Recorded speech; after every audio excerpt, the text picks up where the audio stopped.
My name's Mike Choi. I'm a professorial teaching fellow in the Department of Computer Science. I've been at Warwick for quite a long time. My main teaching has been and will probably continue to be within what is classical computer science, so programming, databases and basic maths.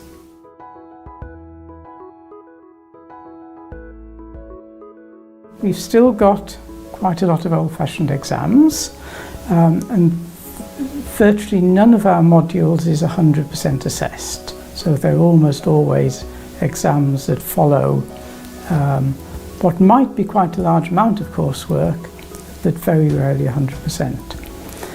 When it's something practical like programming, then the coursework tends to take the form of go and program X and try and get it right. What you mean by right is perhaps a complex question. It might be that you've asked the students to write a program which does a certain function and you test whether it does that function. It might be you're also looking at the type of program that the student is writing. Is it good quality, whatever that means? Is it fit for purpose, whatever that means? And so on. And there are various metrics you can apply to programs in order to do that. I think we continue to use exams because they do have their place. And a lot of programming involves being able to understand what's going on underneath. So it's not just training students to be able to use a particular package or a particular programming approach. They've got to not only be able to do it, but be able to understand why they're doing it. And asking those deeper questions. You can do it in exams. Okay, exams aren't perfect. There are many reasons why one would choose something else. And we can assess those also with specifically designed coursework. But that's a different assessment from the skills that they're going to come out with.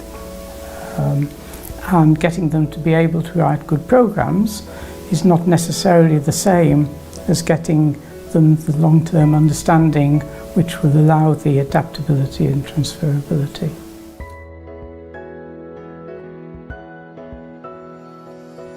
Well, professional skills is all about those things which we have to fit into the syllabus, which are good transferable skills, which don't, how can I put this, don't really belong anywhere else. Although you could incorporate them elsewhere in the syllabus, our choice is to focus these particular topics on a single module. And the types of things that are covered there are things like legal aspects of IT. We're looking at teaching students how to, dare I say it, write essays. Okay, essays of a technical form within the computer science domain, but nevertheless, writing a good English essay. And my view is that, well, first of all, we're trying to impart certain factual information. So the easiest way of doing that is by some assessment which simply tests the student's knowledge. So if you're asking questions, possibly superficial questions about IT law, it's easy to write a class test which effectively measures students' knowledge, job done. Where you're looking at writing skills, that's more difficult. And then we do use teachers from maybe the English department to help us with that. And we get students to write things which are then discussed during seminars and are marked by the seminar leaders, so that hopefully we've then got a rich interaction between the student and the teacher. And if the student is engaging, then they should get quite a lot out of it. We get a lot of partially anecdotal feedback from students later on in the course that it's been useful. If we take a poll at the end of teaching the module, then the results tend to be more ambivalent. Because it's, how can I say it, it's difficult to motivate. And yes, you can say to somebody, you're going to have to write technical documents later on. and they'll probably believe you, but that doesn't sweeten the pill very much.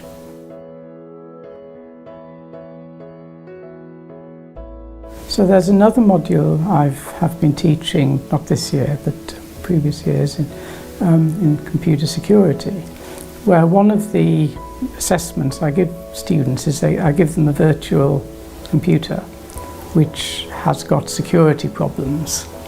And I say to them, find them. And the way I mark it is I then get all of the responses from the students, tabulate what they are, and for each of them, if lots of students have found them, then it's probably something easy, low marks for each of those. If somebody's found something complex and difficult, perhaps something I didn't see myself, then they get a high mark for it. And that element of competition I find is quite interesting. If you talk to students, if they've enjoyed doing it, and they can point to aspects of the task which was enjoyable, then at the very least they'll have put in some effort. And my own experience of students who have been successful are those students who have enjoyed doing the tasks, whatever they happen to be.